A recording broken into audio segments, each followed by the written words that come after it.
Hello नमस्कार, जय हिंद साथियों। मैं उमा शंकर गुप्ता आप सभी का स्वागत करता हूं आपके अपने YouTube परिवार श्री रमा एकेडमी में। साथियों, आज से हम लोग बायोलॉजी की एक श्रृंखला शुरू कर रहे हैं।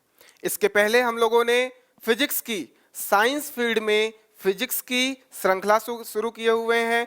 कई वीडियोस आ चुके हैं, केमिस्ट्री भी शुरू कर चुके हैं। जिन साथियों ने नहीं देखा है उसे पहले देखिए और बायोलॉजी की श्रृंखला में जुड़ जाइए। आज हम लोग का पहला चैप्टर जिसमें हम लोग इंट्रोड्यूस करेंगे बायोलॉजी को और जीवधारियों को वर्गीकृत करने वाले हैं।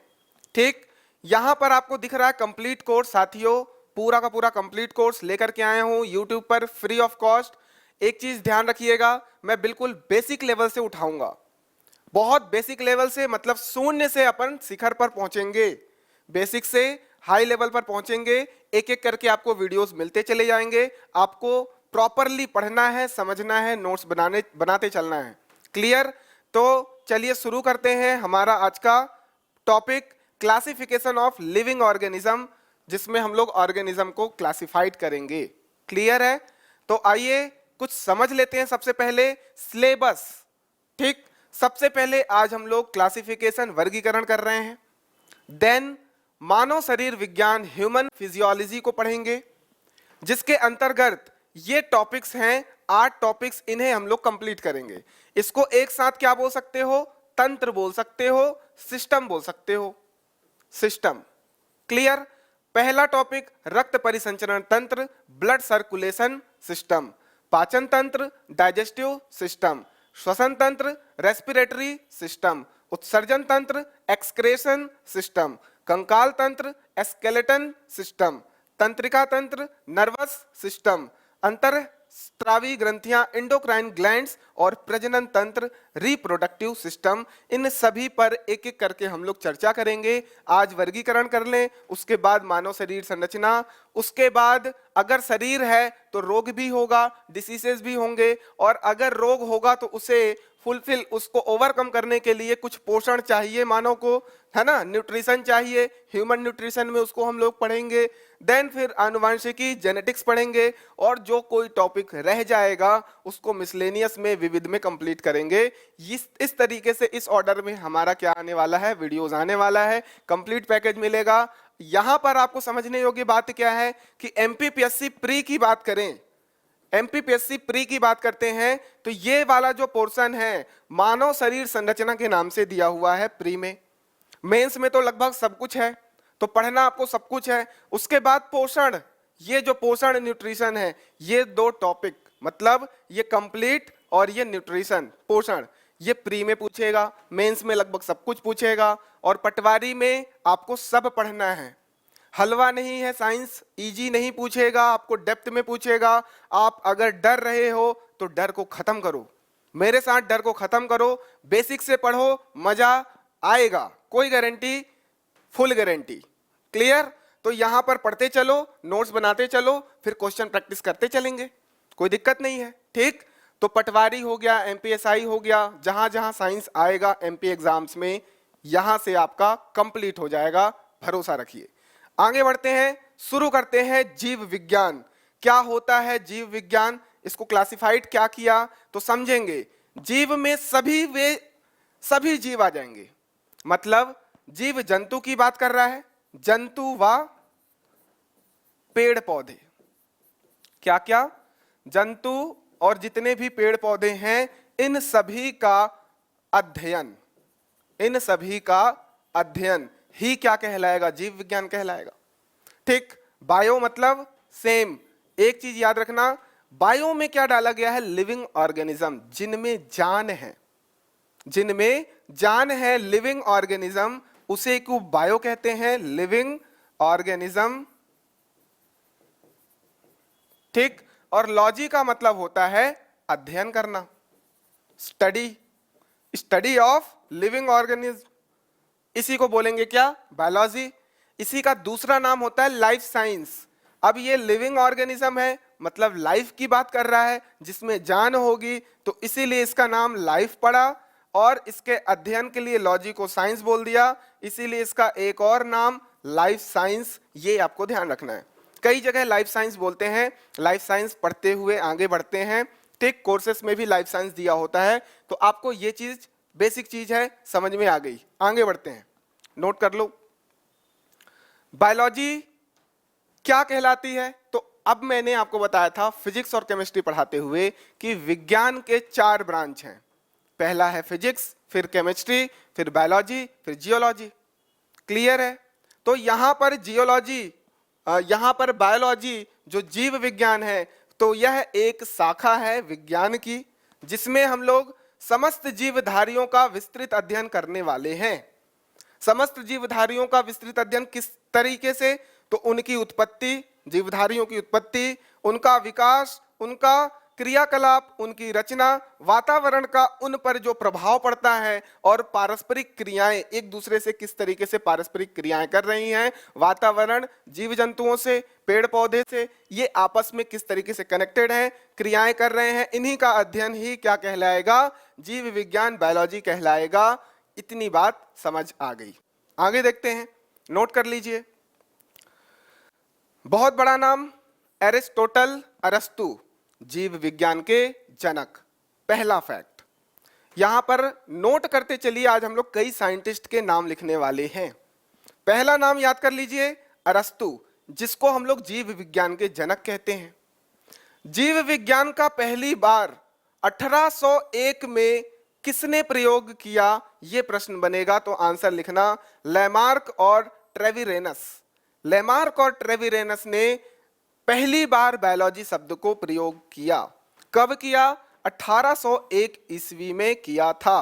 तो ये दो नाम कौन कौन से? लैमार्क और ट्रेविरेनस। और पहला नाम क्या याद किया? अरस्तु। अरस्तु हैं जीव विज्ञान के जनक, और बायोलॉजी शब्द को सबसे पहले लैमार्क और ट्रेविरेनस ने दिया, इन्होंने सबसे पहले प्रयोग किया। तो ये दोनों नाम याद रखना। आगे बढ़ते हैं, नोट कर लीजिए। अब बात करते हैं, जीव विज्ञान को 2 भागों में बांटा अरस्तु ने। अरस्तु कौन? जो जीव विज्ञान के जनक हैं।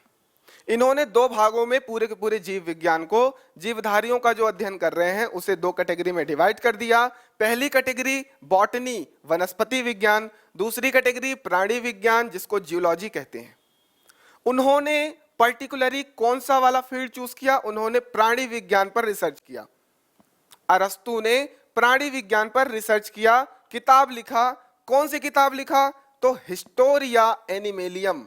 उन्होंने अपनी पुस्तक हिस्टोरिया एनिमेलियम में 500 से भी ज्यादा जंतुओं का वर्णन किया। 500 से भी ज्यादा वर्णन, 500 से भी ज्यादा जंतुओं का वर्णन अरस्तु ने अपनी किस पुस्तक में की? तो हिस्टोरिया एनिमेलियम में। बहुत इंपॉर्टेंट ये बुक है, ये प्रश्न बनेगा, बनता आया है, बनेगा। इसीलिए अरस्तु को प्राणी विज्ञान, जूलॉजी का जनक भी कहते हैं। बायोलॉजी का जनक, जूलॉजी का जनक, किसका? जीव विज्ञान का और प्राणी विज्ञान का जनक अरस्तु, एरिस्टोटल है, याद रखोगे। परंतु वनस्पति विज्ञान के जो जनक हैं वो हैं थियोफ्रैट्स। थियोफ्रैट्स जो हैं, इन्होंने एक पुस्तक लिखी जिसका नाम है हिस्टोरिया प्लांटेरम। हिस्टोरिया प्लांटेरम में इन्होंने 500 से ज्यादा किस्म की पौधों का वर्णन किया कि हमारे नेचर में 500 से ज्यादा पौधे, उनके बारे में स्टडी की और उनका वर्णन किया अपने कौन सी बुक में? हिस्टोरिया प्लांटेरम में। और इसीलिए थियोफ्रैट्स को वनस्पति विज्ञान, बॉटनी के जनक माने जाते हैं। Father of botany, father of geology और फादर ऑफ बायोलॉजी कौन है? तो जनक है अरस्तु। आई होप क्लियर है आपको। अरस्तु ने इस वाले पोर्शन पर काम किया, इसलिए जनक जीव विज्ञान के जनक अरस्तु को कहेंगे। उन्होंने ये पहले बोल दिया था, जीव विज्ञान को 2 पार्ट में डिवाइड कर दो, वनस्पति को अलग कर दो, जीव विज्ञान को अलग कर दो, प्राणी विज्ञान को। क्लियर है? और उन्होंने इसमें रिसर्च की। याद कर लोगे, नोट कर लोगे। ये 2 बुक मैं पूछूंगा बाद में, ये याद कर लो। हिस्टोरिया प्लांटेरम थियोफ्रैट्स ने, हिस्टोरिया एनिमेलियम अरस्तु ने, नोट कर लो।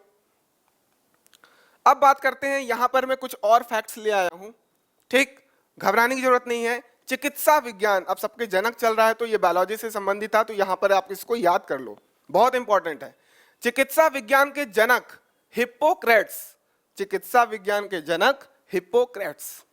और अगर बात करते हैं एलोपैथी के जनक तो भी हिप्पोक्रेट्स। सर ये क्या होता है एलोपैथी और क्या होता है होम्योपैथी?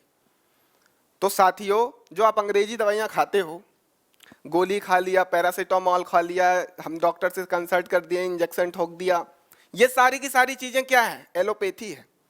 होम्योपैथी में आप छोटी छोटी गोलियां खाते होगे जो कि नेचुरल होती हैं। वो डॉक्टर भी बोलता है कि ये नेचुरल है, नेचर के द्वारा बनाया गया है, मतलब डायरेक्टली बनाया गया है।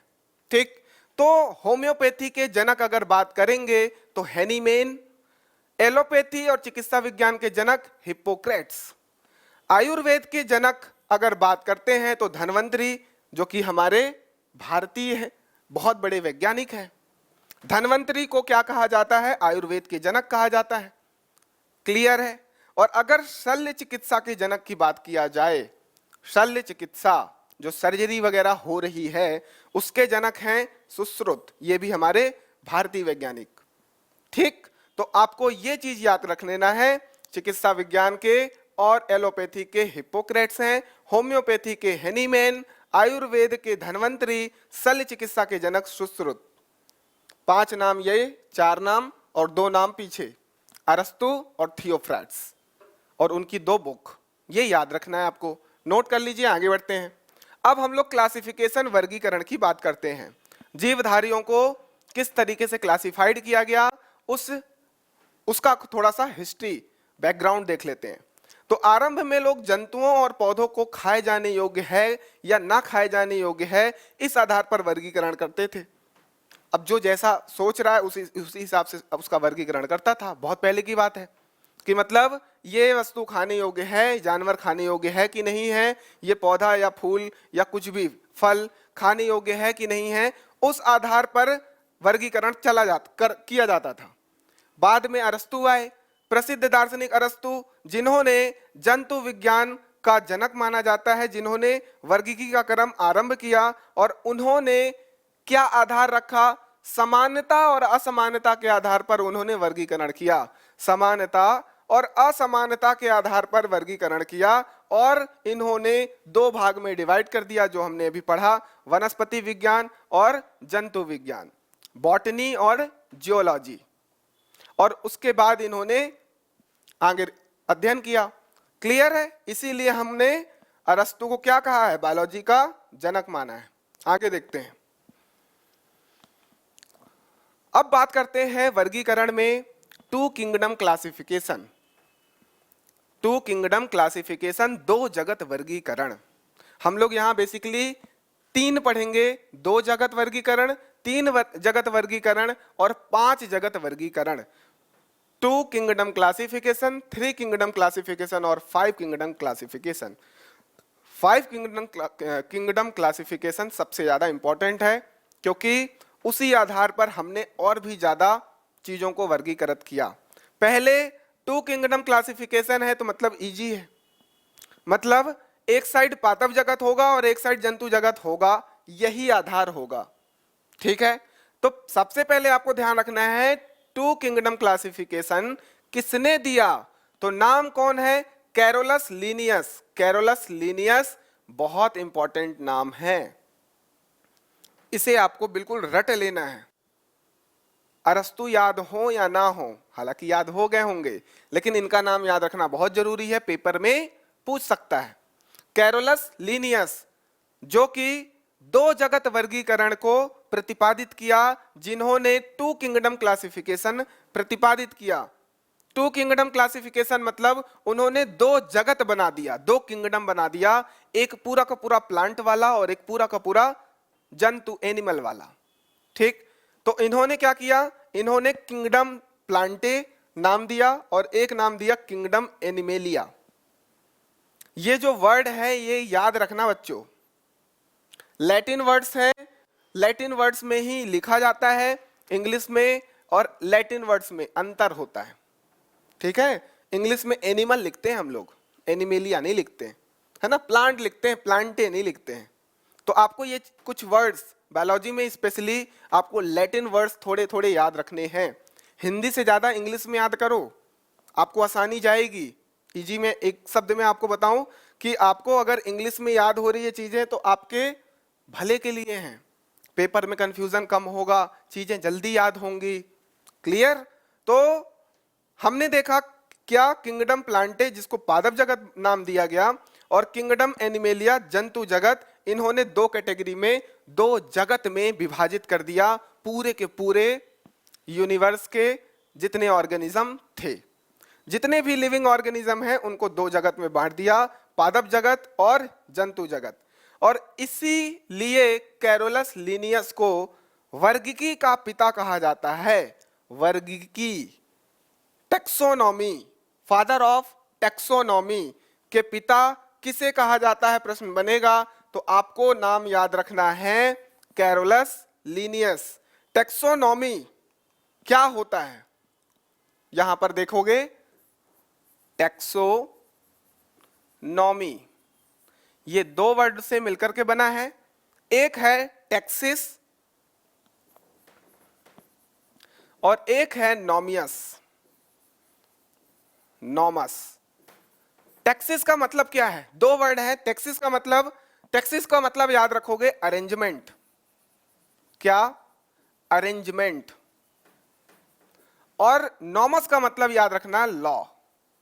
जितने नियम कानून हैं बना दो, नियम या सिद्धांत, इन पर आधारित करके हमने जो अरेंजमेंट किया, जो क्रम सेट किया, जो अरेंजमेंट सेट किया मतलब जो हमने व्यवस्था बनाई, किसी नियम सिद्धांत पर आधारित जो व्यवस्था बनाई, उसी को हमने टेक्सोनॉमी कहा।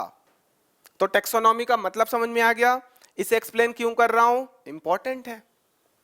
टेक्सिस, नॉमस, फिर वही लैटिन वर्ड्स। ठीक, टेक्सिस का मतलब अरेंजमेंट, नॉमस का मतलब लॉ। सिद्धांतों, नियमों पर आधारित जो व्यवस्था है, मतलब पूरा का पूरा ऑर्गेनिज्म का जो वर्गीकरण करने वाले हैं वो इसी आधार पर, नियमों और सिद्धांतों पर आधारित होगा और उसको हमने क्रमबद्ध तरीके से व्यवस्थित किया है। इसीलिए इसको हमने टेक्सोनॉमी कहते हैं, वर्गीकी कहते हैं, वर्गीकी। और इसीलिए ये किसने दिया, तो कैरोलस लिनियस ने दिया। कैरोलस लिनियस ने दो पॉइंट हमने बता दिया। पहला, टू किंगडम क्लासिफिकेशन, दो जगत वर्गीकरण, और वर्गीकी के पिता कौन है, कैरोलस लिनियस। कैरोलस लिनियस याद करते चलोगे, दिक्कत कहीं नहीं आएगी। चलो, तो हमने ये सारी चीजें पढ़ ली, इसको आप नोट कर लो। हम लोग इस पेज पर आते हैं, कैरोलस लिनियस के बारे में थोड़ा सा और हम लोग जानकारी हासिल करते हैं। कैरोलस लिनियस ने एक पुस्तक लिखी, सिस्टेमा नेचुरी, इन्होंने एक पुस्तक लिखी। हमने तीसरी पुस्तक अब पढ़ ली हमारे पास। ठीक, सिस्टेमा नेचुरी किसकी पुस्तक है, तो कैरोलस लिनियस की है। इसी पुस्तक में इन्होंने काफी चीजों को वर्गीकृत किया। टू जगत, जो दो जगत हमारा वर्गीकरण है। टेक्सोनॉमी, जो टेक्सस, जो अभी मैं बता रहा हूं, नॉमस, ये जो वर्गीकी का जो पिता हम बोल रहे हैं, जो वर्गीकरण किया, ये कैरोलस लिनियस ने अपने इसी बुक में किया है। ठीक, किसमें, सिस्टेमा नेचुरी में। ठीक है, ये याद रखोगे। अब बात करते हैं वर्गीकी, टेक्सोनॉमी होता क्या है। अगर डिफाइन करने की बात करेंगे तो विज्ञान की यह एक शाखा है। टेक्सोनॉमी एक शाखा है विज्ञान की, जिसमें हम लोग वर्गीकरण कर रहे हैं सिद्धांतों पर आधारित, और उसे निहित प्रक्रिया का अध्ययन कर रहे हैं। इसी को हम लोग टेक्सोनॉमी कह रहे हैं। ये चीज जो मैं बताया आपको, अरेंजमेंट, लॉ पर आधारित। ठीक, अब इन्होंने एक तीसरी चीज दी, इन्होंने नामकरण दिया, नॉमेनक्लेचर। कैसा नॉमेनक्लेचर, दुई नाम, बायोमस नॉमेनक्लेचर इन्होंने दिया। बायोमस नॉमेनक्लेचर, साथियों इसकी क्या जरूरत थी, इसकी इसलिए जरूरत थी कि आप लोग, अब जैसे आप ही का नाम है, घर में कुछ और बोल रहे हैं, स्कूल में कुछ और बोल रहे हैं, है ना, आपके दादा आपको प्यार से कुछ और बोलते होंगे, या आपके दोस्त आपको कुछ तीसरे नाम से बोलते होंगे। तो आपके अलग अलग नाम है, पर आप तो आप ही हो ना। तो यूनिवर्सल नेम कुछ ना कुछ हम लोग बोलते हैं, जो कि हमारे हाई स्कूल की मार्कशीट में लिखा होता है, वो यूनिवर्सल होता है। तो हाई स्कूल की मार्कशीट में लिख गया, मतलब वो आपका रियल नेम है।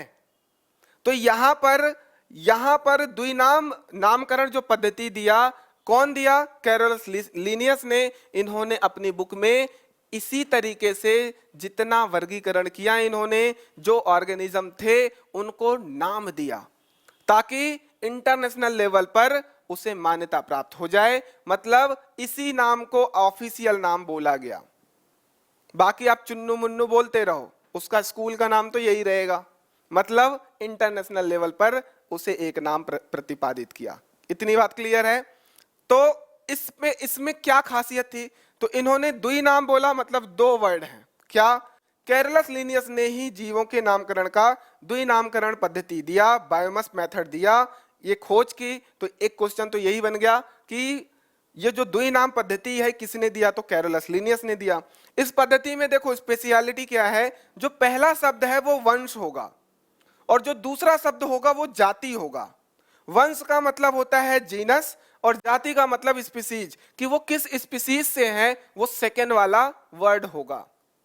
फर्स्ट वाला वर्ड होगा कि वो किस जीनस का है, किस जीनस का है, किस वंश का है। सर ये वंश और जाति क्या है? तो ये जगत में, किंगडम में एक भाग है। ठीक है, एक भाग है। तो इसे समझने के लिए ये चीज आप देखो, जैसे कि ह्यूमन है, मनुष्य है, इसको हम लोग मनुष्य बोलते हैं, परंतु इसका जो वैज्ञानिक नाम है वो क्या नाम पड़ा? होमो सेपियंस। होमो जो वर्ड है ये क्या है? ये आप देख पा रहे हो, ये वंश का नाम है, ये इसके जीनस का नाम है। जो होमो है ये क्या है? ये उसके वंश का नाम है।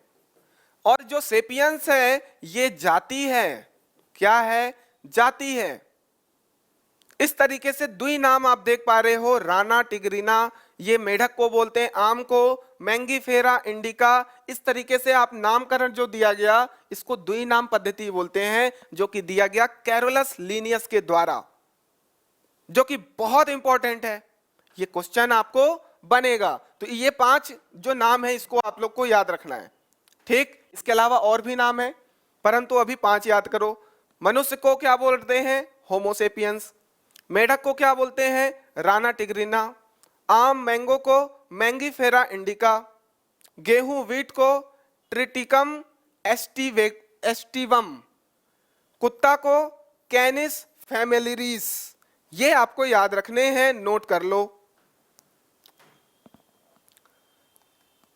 एक बार फिर से देखो, कैरोलस लीनियस ने 3 चीजें दी। पहला, 2 किंगडम क्लासिफिकेशन। दूसरा, द्विनाम पद्धति। तीसरा, वर्गीकी टैक्सोनॉमी।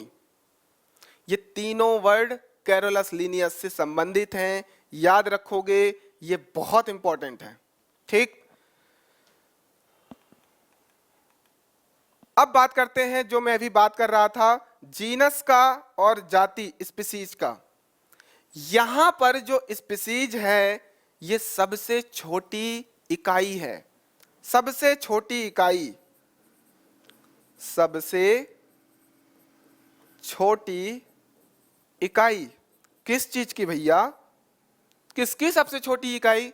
तो ये है किंगडम की। अब किंगडम क्या है? जगत क्या है? पूरे ब्रह्मांड में जो जीव जंतु पेड़ पौधे हैं उसको 2 भागों में डिवाइड किया है ना। एक किंगडम जंतु वाला, एक किंगडम पौधों वाला। अब उसके अंतर्गत समानता असमानता के आधार पर उसको भी तो वर्गीकरण करेंगे। तो सबसे पहले देखो मैंने क्या किया, हायरार्की ये बना दी। सबसे बड़ा क्या? किंगडम, चाहे वो प्लांट वाला हो चाहे एनिमल वाला हो। अब उस किंगडम को भी कितने भागों में बांट दिया? तो इतने भागों में बांट दिया। सबसे पहले किंगडम को किस में बांटा? फाइलम में, संघ में। फाइलम को किस में बांटा? क्लास में, वर्ग में। उसको भी और डिवाइड कर दिया, क्लास को ऑर्डर में, गण में, और ऑर्डर को फैमिली में, कुल में। फिर फैमिली को जीनस में और जीनस को स्पीसीज में, मतलब वंश और जाति। मैं आपको एक ही चीज बोलूंगा, जो हिंदी मीडियम के बच्चे हैं, हिंदी में याद हो जाए अच्छी बात है, इंग्लिश में रट लो। Kingdom, phylum, class, order, family, genus, species, 3-4 बार बोलोगे याद हो जाएगा। Kingdom, phylum, class, order, family, genus, species. याद करोगे, 2 बार बोलो, 3 बार बोलो, बोलोगे कमेंट करोगे तो मैं इसकी ट्रिक भी बना दूंगा, शॉर्ट में बना देंगे, ठीक है। अभी ये याद कर लो, kingdom, phylum, class, order, family, genus, species, जगत, संघ, वर्ग, गण, कुल, वंश, जाति, इसी ऑर्डर में याद करना है, क्योंकि आपको ऑर्डर पूछ सकता है। रेलवे के एग्जाम में ये पूछ चुका है ऑर्डर, आपको हो सकता है पूछ दे, नोट कर लो। तो ये ऑर्डर क्यों है, ये समझ में आ गया कि नहीं आ गया। किंगडम है सबसे बड़ा, उसको हमने कैटेगरी बना दी, फाइलम में अलग अलग कर दिया, फिर क्लास उसको हमने डिवाइड कर दिया, फिर ऑर्डर में डिवाइड कर दिया। सबसे छोटी इकाई स्पीसीज है, जाति है, ये भी याद रखना है। सबसे बड़ी इकाई किंगडम है, ठीक, नोट कर लो, बहुत बढ़िया। अब बात करते हैं 3 जगत वर्गीकरण का। 3 किंगडम क्लासिफिकेशन, 2 किंगडम क्लासिफिकेशन खत्म हो गया। सर किताब कौन सा लें, बहुत सारे बच्चे कमेंट कर रहे थे, मुझे मैसेज कर रहे थे किताब। अगर कुछ नहीं मिल रही है, लूसेंट तो होगा आपके पास, लूसेंट है उसी को पढ़ो, लूसेंट से काफी कुछ आपका उद्धार हो जाएगा। बाकी आप एक चीज याद रखो, क्वेश्चन प्रैक्टिस, उसके लिए आप कोई भी बुक लो, जिस एग्जाम की तैयारी कर रहे हो उसी से ओरिएंटेड आपको एक बुक ले लो, प्रीवियस ईयर से संबंधित होंगे, नए क्वेश्चन होंगे, जो भी क्वेश्चन का मिक्सअप होगा आप उसकी प्रैक्टिस करो, ठीक है। तो अभी बात करते हैं 3 किंगडम क्लासिफिकेशन। इसमें डिटेल कुछ नहीं पढ़ना है, बस इतना याद रखना है, अर्नेस्ट हैकल ने इस क्लासिफिकेशन को प्रतिपादित किया था। मतलब 3 किंगडम क्लासिफिकेशन अर्नेस्ट हैकल के द्वारा दिया गया, सिर्फ इतना याद रखना है, बाकी कुछ नहीं याद रखो। अब बात करते हैं 5 किंगडम क्लासिफिकेशन, 5 जगत वर्गीकरण। अब हमने पूरे के पूरे ब्रह्मांड के जीव जंतु पेड़ पौधों को 5 जगत में 5 बड़े किंगडम में विभाजित कर दिया, क्योंकि 2 किंगडम में विभाजित करना गलत था। बहुत सारे जीव जंतु ऐसे हैं, यहां पर समझना, ये क्या था, यहां पर किंगडम जो पादप था, इन्होंने जानते हो किस तरीके से ये बोल दिया कि पादप जगत में कौन कौन आएगा, जो चल फिर नहीं सकते वो सब पादप जगत में है। लिविंग ऑर्गेनिज्म जो चल फिर नहीं सकते वो सब पादप जगत में है, और जो कूद फांद सकते हैं, चल फिर सकते हैं, वो जंतु जगत में है। इस तरीके से क्लासिफाई किया गया था। परंतु एक बात बताओ, अगर हम बात करते हैं 5 किंगडम की, तो क्यों करते हैं? बहुत सारे जानवर ऐसे हैं जो कि ना तो जंतु हैं और ना ही वनस्पति हैं, ना एनिमल है ना प्लांट है, उसको किस कैटेगरी में डालें? उसके लिए तो एक जगत बनाना पड़ेगा ना, एक अलग से किंगडम बनानी पड़ेगी ना। ऐसे बहुत सारे ऑर्गेनिज्म हैं जो ना तो असेक्सुअल हैं ना सेक्सुअल हैं। बहुत सारे ऑर्गेनिज्म ऐसे हैं जो कि खाने पीने में व्यवहार इनके जैसा नहीं करते हैं, तो उनके लिए एक अलग से जगत, एक अलग से किंगडम बनाना पड़ेगा। तो हमारे एक साइंटिस्ट आए जिनका नाम आर.एच. विटेकर, रॉबर्ट विटेकर जिनको बोला जाता है, इन्होंने 5 जगत वर्गीकरण, 5 किंगडम क्लासिफिकेशन को इंट्रोड्यूस किया। आपको समझना है, लिंकिंग करते चलो, क्यों क्या हो रही, पूरी स्टोरी के फॉर्म में मैं समझाते चल रहा हूं। तो 5 जगत का वर्गीकरण किसने किया? Robert Whittaker. विटेकर याद रखोगे, विटेकर, आर.एच. विटेकर, विटेकर के द्वारा 5 जगत वर्गीकरण किया गया है। क्या क्या था वो 5 जगत? एक है मोनेरा।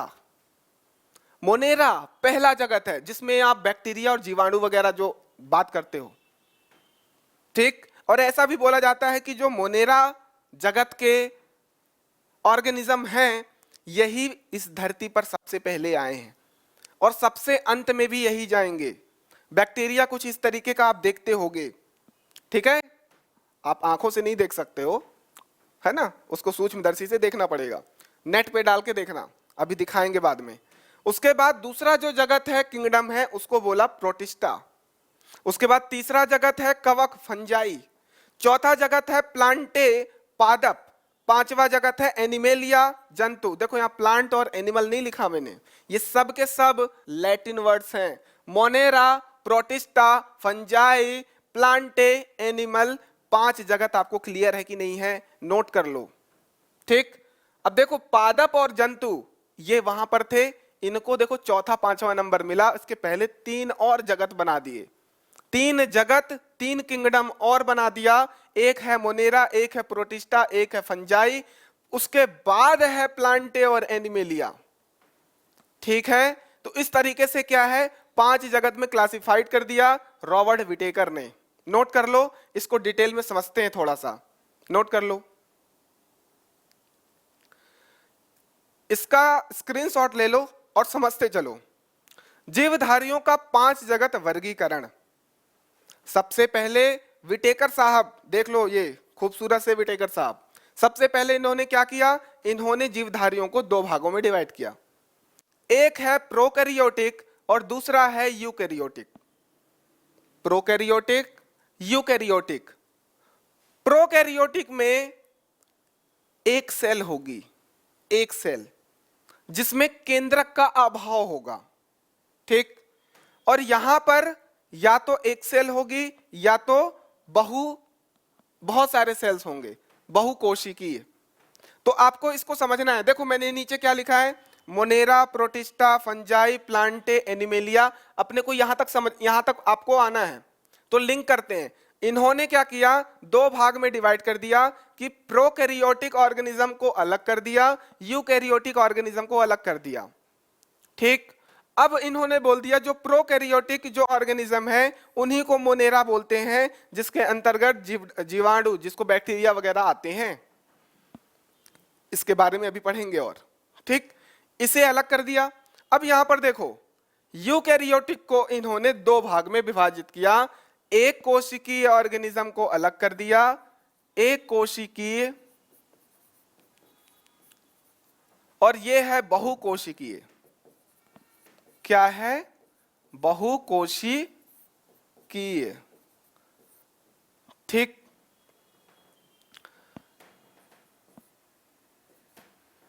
ठीक है, ये एक कोशिकीय, ये है बहुकोशिकीय।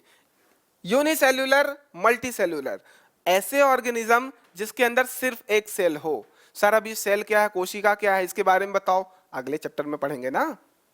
तो कोशिका क्या है, सबसे स्मॉलेस्ट यूनिट बायोलॉजी की, सबसे छोटी इकाई पूरे बायोलॉजी की जो होगी उसी को कोशिका बोलेंगे। और आपकी जो पूरी बॉडी है वो कोशिका मिल करके पूरी बॉडी का निर्माण हुआ है। फिजिक्स में हमने पढ़ा था कणों को मिला करके हमने पदार्थ बनाया है। केमिस्ट्री में हमने पढ़ा है एटम जो है स्मॉलेस्ट यूनिट है, परमाणु सबसे स्मॉलेस्ट यूनिट है।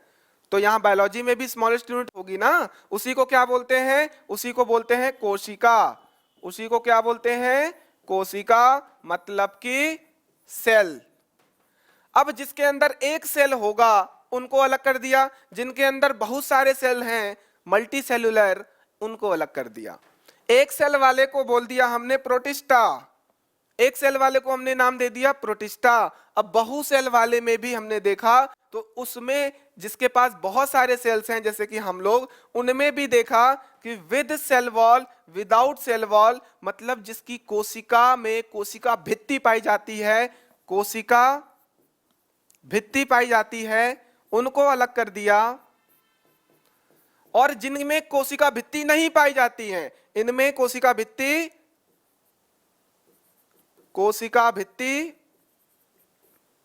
नहीं पाई जाती है, कोशिका भित्ति नहीं। ठीक, तो जिनमें कोशिका भित्ति पाई जाती है उनमें भी 2 भागों में डिवाइड कर दिया, मतलब एक को बोल दिया फंजाई और एक को बोल दिया प्लांटे। जिनमें कोशिका भित्ति पाई जाती है विद सेल वॉल, ऐसे ऑर्गेनिज्म जिसमें कोशिका भित्ति पाई जाती है, जो बहुकोशिकीय हैं, मल्टीसेलुलर हैं, जो यूकैरियोटिक हैं, वो फंजाई कहलाएंगे या तो प्लांटे कहलाएंगे। इसको भी समझने के लिए क्या समझोगे, जो हेट्रोट्रॉफिक हैं वो फंजाई हैं, जो ऑटोट्रॉफिक हैं वो प्लांटे हैं, मतलब जो खुद से खाना बनाते हैं, जो स्वपोषी हैं वो प्लांट हैं, जो स्वपोषी हैं, खुद से बनाते हैं खाना, जिनका सेल वॉल होता है, कोशिका भित्ति होता है, जिनके पास बहुकोशिका है, जो यूकैरियोटिक हैं, वो हैं प्लांटे। और जिनमें हेट्रोटॉपिक परपोषी हैं, जो दूसरों पर आधारित हैं, परपोषी हैं, वो फंजाई कहलाते हैं। जिनके पास सेल वॉल पाई जाती है, मतलब कोशिका भित्ति पाई जाती है, जिनके पास मल्टी सेल्यूलर होते हैं, मतलब बहुकोशिकीय हैं, जो कि यूकैरियोटिक हैं, वो क्या होंगे? वो होंगे फंजाई। फंजाई मतलब कवक, याद रखोगे हिंदी में, कवक। और ये प्लांट, ठीक है, इसको बोलते हैं पादप जगत। पादप जगत। एनिमेलिया कौन सा है? जंतु जगत। आई होप समझ में आ रहा है। अब यहां पर बात करते हैं, यूकैरियोटिक ऑर्गेनिज्म हो, उसके पास मल्टी सेल्यूलर हो, मतलब बहुकोशिकीय हो, वो विदाउट सेल वॉल वाला हो, मतलब उसकी कोशिका में कोई सेल वॉल, कोई कोशिका भित्ति ना हो, उसको बोलेंगे सर वो जंतु जगत का प्राणी है, ऑर्गेनिज्म है, वो एनिमेलिया है। तो इसको आपको समझ लिया। फिर से देखो, हमने क्या किया? प्रोकैरियोटिक यूकैरियोटिक अलग किया। प्रोकैरियोटिक को सीधा सीधा मोनेरा बोल दिया। अब हमने यूकैरियोटिक को दो भागों में विभाजित किया, एक कोशिकीय और एक है बहुकोशिकीय। इसको हमने बोल दिया यूनिसेल्यूलर, इसको बोल दिया मल्टीसेल्यूलर। मतलब सर यूकैरियोटिक में ऐसे ऑर्गेनिज्म जिसके पास एक कोशिका होगी उसको बोलेंगे यूनिसेल्यूलर, एक कोशिकीय ऑर्गेनिज्म। और अगर जिसके पास बहुकोशिकीय है, बहुत सारी कोशिकाएं हैं, तो उनको बोलेंगे बहुकोशिकीय मल्टीसेल्यूलर ऑर्गेनिज्म। यूनिसेल्यूलर एक ही है, प्रोटिस्टा। यहां पर यह भी एक कोशिकीय है, पर केंद्रक का अभाव है, समझेंगे। यहां पर केंद्रक अच्छे से बन चुका है, विकसित है। यहां पर अब बात करते हैं मल्टीसेल्यूलर में। मल्टीसेल्यूलर होगा और उसके पास सेल वॉल, मतलब कोशिका भित्ति होगी।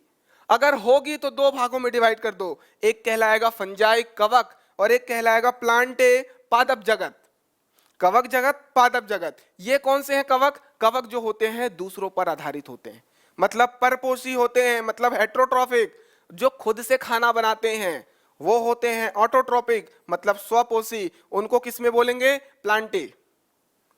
और जो सेल वॉल नहीं पाते हैं, जिनकी कोशिका में कोशिका भित्ति नहीं होती है, उसको बोलेंगे एनिमेलिया, जंतु जगत। आई होप ये पूरा का पूरा आपको समझ में आ गया। वर्गीकरण 5 जगत वर्गीकरण, 5 किंगडम क्लासिफिकेशन, यही है और कुछ ज्यादा इसमें टफ चीजें नहीं है। ठीक, उसके बाद क्या होता है? इन 5 जगत को डीप में पढ़ते हैं, जो कि आपको बहुत ज्यादा पढ़ने की आवश्यकता नहीं है, जब पढ़ेंगे तो देख लेंगे। इनको अब हम लोग क्या डिवाइड करेंगे? अब ये क्या है? हमारे सबसे बड़े किंगडम हो गए, 5 जगत हो गए। तो उसके बाद हम उनका क्या क्या पढ़ते चले जाएंगे। उसके बाद हम उसका फाइलम देखेंगे, संघ देखेंगे, फिर क्लास देखेंगे, वर्ग देखेंगे, ऑर्डर देखेंगे, गण देखेंगे, फैमिली देखेंगे, जीनस देखेंगे, स्पीसीज देखेंगे। ये सारी की सारी चीजें उसके अंदर कैटेगरी बनाते हुए चले जाएंगे। तभी तो हम लोग इतने बड़े संसार में इतने सारे जीव जंतु हैं उनको क्लासिफाइड कर पाएंगे। इसमें आप लोग ये याद कर लो, मोनेरा क्या कहलाता है? मोनेरा, ये आपको ध्यान रखना है कि ये एक कोशिकीय प्रोकैरियोटिक जीव है। सर आपने अभी समझाया प्रोकैरियोटिक और एक कोशिकीय। देखो, प्रोकैरियोटिक एक कोशिकीय मोनेरा हो गया। अब यूकैरियोटिक की बात करेंगे तो एक कोशिकीय बहुकोशिकीय। आओ बात करते हैं। प्रोटिस्टा एक कोशिकीय यूकैरियोटिक, ये क्या है? प्रोकैरियोटिक। प्रोकैरियोटिक खत्म, मोनेरा हो गया। इस जगत के सभी सदस्य सूक्ष्म जीवी होते हैं, बहुत छोटे जीव, वेरी वेरी स्मॉल। कोशिकाओं में पूर्ण विकसित केंद्रक का अभाव होता है, ये इंपॉर्टेंट पॉइंट है।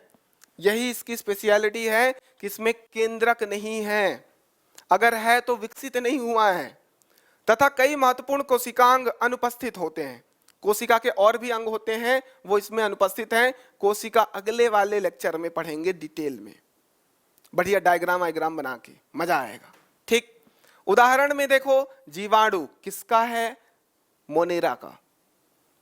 नील हरित शैवाल, जो हरित शैवाल होते हैं ना, वो भी इसी में आएंगे। प्रोटिस्टा की बात करते हैं, यह भी एक कोशिकीय यूकैरियोटिक जीव का समूह है। इस जगत में जीवों में विकसित केंद्रक होता है। लगभग द्विझिल्लीय युक्त कोशिकांग भी पाए जाते हैं। और इसके अलावा उदाहरण देखें तो अमीबा, पैरामीशियम, प्रोटोजोआ ऐसे जीव हैं, ऐसे ऑर्गेनिज्म हैं जो एक कोशिकीय हैं, जो यूकैरियोटिक हैं। एक कोशिकीय है, यूकैरियोटिक है। देखो अब आपको वो वाली जो लिस्ट है वो याद आ रही होगी, वो याद कर लिया, लाइफ जिंगा लाला, ये सब आपको वहीं से बनाना है। ठीक। फंजाई कवक की बात करते हैं तो इस जगत के सभी जीव अप्रकाश संश्लेषी, मतलब प्रकाश संश्लेषण नहीं करते हैं। ठीक। ये विषमपोषी हैं, दूसरों पर आधारित है, बताया था हेटेरोट्रॉपिक है। इन जीवों का वर्गीय समूह है। ठीक। अधिकांश कवक पोषण के लिए सड़े गले कार्बनिक पदार्थों पर निर्भर करते हैं, बोला मैंने। हेटेरोट्रॉपिक है, दूसरों पर निर्भर करते हैं, परपोषी। ठीक है, सड़े गले कार्बनिक पदार्थों पर निर्भर करते हैं। इसी वजह से इनको मृतोपजीवी भी कहते हैं। इंपॉर्टेंट पॉइंट, मृतोपजीवी किन्हें कहते हैं? कवक को कहते हैं, फंजाई को कहते हैं। अगला पॉइंट, ये एक कोशिकीय एवं बहुकोशिकीय दोनों टाइप के होते हैं। ये चीज ये इंपॉर्टेंट है। वहां पर मैंने बोला एक कोशिकीय, एक कोशिकीय, बहुकोशिकीय दोनों हो सकता है। कुछ एग्जाम्पल भी देख लो। एक कोशिकीय ईस्ट को बोलते हैं खमीर, खमीर ईस्ट। और अगर बहुकोशिकीय कवक की बात करें तो मोल्ड होता है, फफूंद जिसको बोलते हैं। जो फफूंद होता है, मोल्ड होता है, वो किसके अंतर्गत आएगा? बहुकोशिकीय के अंतर्गत आएगा। और इसी में अगर एक कोशिकीय की बात करेंगे तो ईस्ट खमीर जो है वो एक कोशिकीय है। तो कोई ऐसा कमेंट मत कर देना कि सर ये दोनों होते हैं, यहाँ पे बता रहा हूं ना दोनों होते हैं। यहां पर तो ये जनरल में बता दिया कि ये क्या है? बहुकोशिकीय हैं, बहुकोशिकीय हैं और विद सेल वॉल हैं। इसमें कुछ ऐसे भी पाए जाते हैं जो एक कोशिका लेकर के बैठा है, जैसे कि ईस्ट। ये तीन हो गए। चौथा देखो, पादप जगत प्लांटे, और पांचवा है जंतु जगत एनिमेलिया। सारे जगत हो जाएंगे, बहुत बढ़िया। प्लांटे मतलब पादप जगत, यह कोशिका भित्ति और प्रकाश संश्लेषण करने वाला बहुकोशिकी, देखो बहुकोशिकी है। और यूकैरियोटिक जीव है, यूकैरियोटिक बहुकोशिकीय। उसके बाद इसके अंदर सेल वॉल पाया जाता है कि नहीं पाया जाता है? तो देखो कोशिका भित्ति पाई जाती है, सेल वॉल पाई जाती है। उसके अलावा प्रकाश संश्लेषण करता है, मतलब खुद खाना बनाता है, मतलब स्वपोषी है। Very nice. इनकी कोशिका के चारों ओर सेल्यूलोज की कोशिका भित्ति पाई जाती है। तो ये क्वेश्चन बनता है, कोशिका भित्ति किसकी बनी होती है? सेल्यूलोज की बनी होती है। Very nice. ये स्वपोषी होते हैं, प्रकाश संश्लेषण द्वारा अपना भोजन स्वयं बनाते हैं। और इनमें जो मुख्य अवयव होता है वो क्लोरोफिल होता है, जो कि खाना बनाने में सबसे महत्वपूर्ण योगदान देता है। कौन? क्लोरोफिल। इस जगत के अंतर्गत समस्त पौधे आते हैं। जितने समस्त पौधे हैं इसी जगत के अंतर्गत, इसी किंगडम के अंतर्गत आएगा। पांचवा जगत, पांचवा किंगडम की बात करें, एनिमेलिया, एनिमल, जंतु की बात करते हैं, हम लोग इसी में आते हैं। देखो 5 जगत हैं, 5वें जगत में आ रहे हैं हम लोग, एनिमेलिया।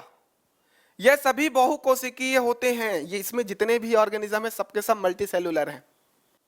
और यूकैरियोटिक तो होगा ही होगा। ठीक। उसके बाद कोशिका भित्ति इसमें नहीं पाई जाती है। इस वाले जितने भी ऑर्गेनिज्म की बात करेंगे जो कि एनिमेलिया किंगडम से संबंधित होंगे, उनमें कोशिका भित्ति नहीं पाई जाएगी। क्लियर है? इस वर्ग के जीव विषमपोषी होते हैं। हम लोग क्या हैं? खुद खाना बनाते हैं क्या? वो घर में बनाते हो, लाते तो सब्जी ही हो ना। बताओ, यहां से तोड़ ताड़ के लाए, भिंडी तोड़ लाए, बैगन, आलू, उन्होंने अपना खाना खुद बनाया, उनको आपने गरम कर लिया, पका लिया, खा लिया। इसीलिए हम लोग बोलते हैं हम लोग विषमपोषी हैं। ठीक है? कोई यहाँ शाकाहारी मांसाहारी की बात नहीं हो रही है। हम किस पर आधारित हैं? हम इन पर आधारित हैं। ठीक। इस जगत के अंतर्गत समस्त जंतु आते हैं। ये हो गया। मनुष्य भी इसी में आता है, बंदर भी इसी में आता है, कोई दिक्कत नहीं है। इस तरीके से हमने 5 जगत को क्लासिफाइड किया। और 2 जगत, 3 जगत, 5 जगत क्लासिफिकेशन हो गई हमारी बायोलॉजी की। आई होप आपको ये पूरा का पूरा लेक्चर समझ में आया होगा। ठीक है? अगर नहीं आ रहा है, कहीं पर कोई दिक्कत आ रही है, तो फिर से आप उसे पीछे करो, उसे नोट करो, समझो, कोई दिक्कत नहीं है, मैं बहुत आराम से पढ़ाऊंगा, इसी तरीके से पढ़ाऊंगा मैं, ठीक है। अगर मजा आ रहा है तो अपना ऐप डाउनलोड कर लो, अपना टेलीग्राम डाउनलोड कर लो, जहां पर आपको डेली करंट अफेयर से अवेयर किया जाएगा। एमपी पटवारी का यहाँ पर टेस्ट सीरीज लॉन्च हो गया है, उसे आप लोग देखिए, अवेल करिए, मजा आएगा, क्योंकि आपको पढ़ने के अलावा टेस्ट सीरीज लगाना जरूरी है। बाकी के सोशल मीडिया हैंडल से भी जुड़ जाइए। हमारा यहाँ बायोलॉजी का पहला लेक्चर हो गया है समाप्त। आप लोग इसी तरीके से जुड़े रहिए, है ना। आप लोग भर भर के प्यार दीजिए, मैं पूरा का पूरा कंप्लीट कोर्स लेकर के आऊंगा, ठीक। तब तक के लिए स्वस्थ रहिए, मस्त रहिए, प्यार बनाए रखिए। धन्यवाद।